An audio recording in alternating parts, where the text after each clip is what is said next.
We are in Bulgaria, not literally, but virtually, and not even that, but these agates are.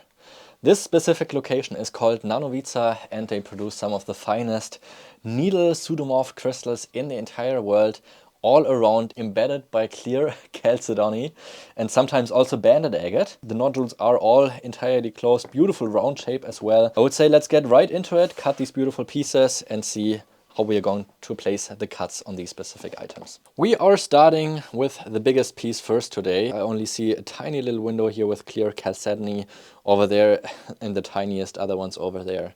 But now we take a strong flashlight, shine it against the agate, and you will see there are fractures. This one here seems pretty significant, right down the middle of the piece where you can see the light is really blocked off from the fracturing line. There's another line that's going down here, but I think this line here is only like a flow channel ridge line, so nothing to worry about. But this part here I definitely cannot be cutting through, so I'm just gonna stay parallel to the left side of this visible fracture here. I'd rather have a smaller face with no fractures than a bigger one with fractures.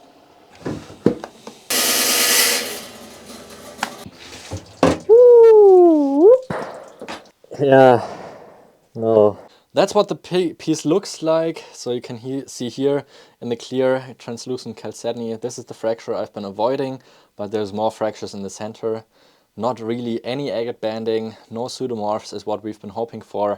I think a lot of these pieces actually have these pseudomorphs. This one didn't, so we'll have it fly away.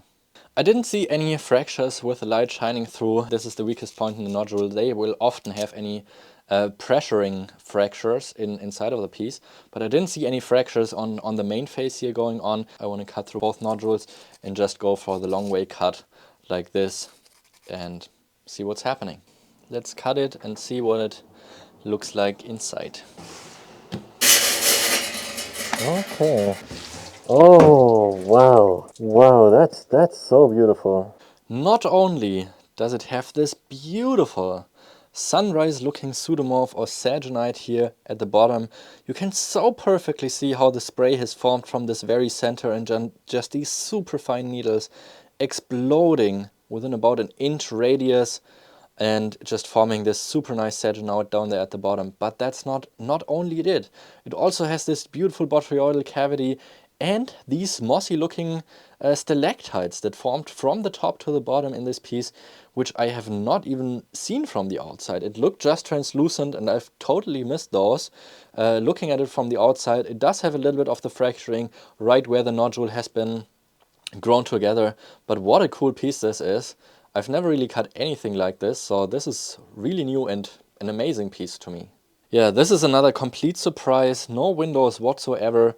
I held it against a strong light source, couldn't see any fractures, couldn't spot any pseudomorph points, but this here looks a little bit like it could be something, so I'm gonna cut right through this place and just cut it all the way over here, trying to hit it somewhat in the middle, but also of course trying to hit the center of this one here. I clamped it in very tight and there's nothing else I can do but hope to find some sort of pseudomorph inside, because that's what we are hunting for with this specific kind of agate.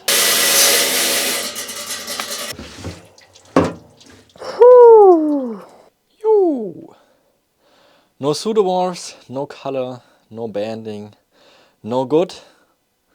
So we have a flyer. I held it in light, and even though this looks like a fracturing line, I think it's just a flow channel area where the silica entered into the empty cavity, and this looks like it could be the bottom for some reason. So I will cut through here just once across the nodule like this. And now we're gonna split it in half with my diamond embedded saw blade. Oh, okay. Oh, yeah. There are some very fine little pseudomorphs all the way down here at the bottom of the nodule.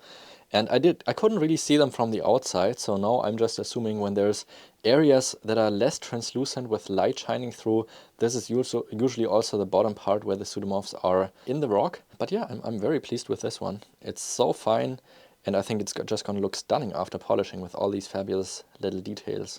with strong light shining through. It specifically looked like down here in this area there's just a little bit less translucent spot, so I assume maybe there's some in this area. The rest of the nodule seemed pretty transparent, so we will try to hit through there, and then just again here for the thick volume of the piece. Now it's just seeing if there are any pseudomorphs in here.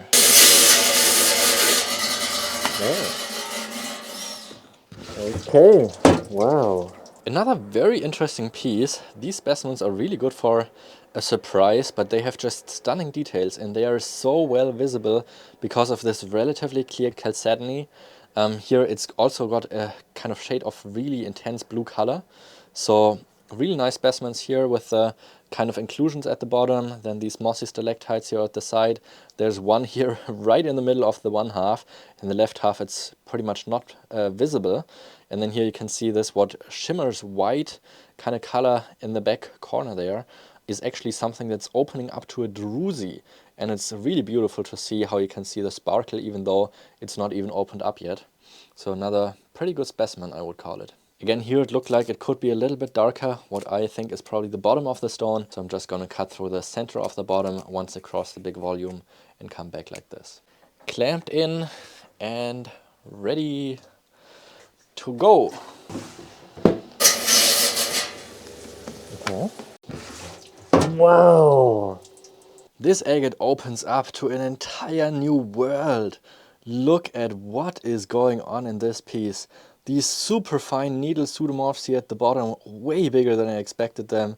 Then here again these mossy stalactites, and here like a sun rising on top of these saginite crystals, and here you can see just spherulites building up on top of this pseudomorph with this layer of chalcedony.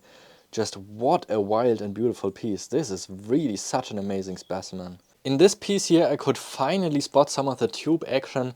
It's the first time I'm seeing them with a light source against this piece. I didn't see any dark spots here, which I assume is the bottom of the nodule. So I'm not expecting any more pseudomorph, but only these kind of mossy stalactites going on. But I'm excited to see what's happening in this one. These are really surprise specimens. I'm giving it a little more stability and grab here with this just tiny little piece of wood. It helps so much in order to make it more safe. Oh, okay. A big quartz center, but also with actually a little bit of a floater here, as you can see. It's got these tubes that I could see from the outside. Of course, I wish it would be agatized and they would be surrounded and swimming in this clear chalcedony. So I'm not getting this one polished, but this will be a gift for the first person that orders some of these Nanovitsa rough specimens from my website. The first order will be getting this one here for free. Yeah, we're all done with this lot now, and I would say overall it's a very good yield. They don't show a ton of fractures. The first one was a flyer. The second one, absolutely incredible piece with this, with this incredible saginite down there at the bottom and those mossy stalactites. This is gonna look just wonderful once polished with all these crazy details going on. Then the third one was a flyer again. The fourth one, again here with these beautiful little saginite pieces at the bottom of the nodule. Great blue colorization in the chalcedony as well. So that was a wonderful piece. The next one, with that singular tube, almost like a double chamber, also a beautiful specimen. So those are all pieces I'm going to get polished, and they will be available on my website. Then the second to last one, just absolutely mind-blowing. You can get so lost in the details of this specimen, just absolute insane quality with all the crazy details going on. This is really what I've been dreaming of when cutting these pieces. And I don't know if the smaller pieces are going to have a higher yield with saginite even. I haven't cut any of the smaller ones yet, but overall I'm pretty excited about the variety and details of these specimens. And this last one is one I'm going to give away to the first person that orders any of this rough that is available now for the first time on my website. So if you're looking for something very unique that nobody else has, then make sure to grab some of these for yourself. It's my first time also with this kind of material, but I'm pretty stoked with what can happen with these, and I will see you again next week, and thank you so much for watching.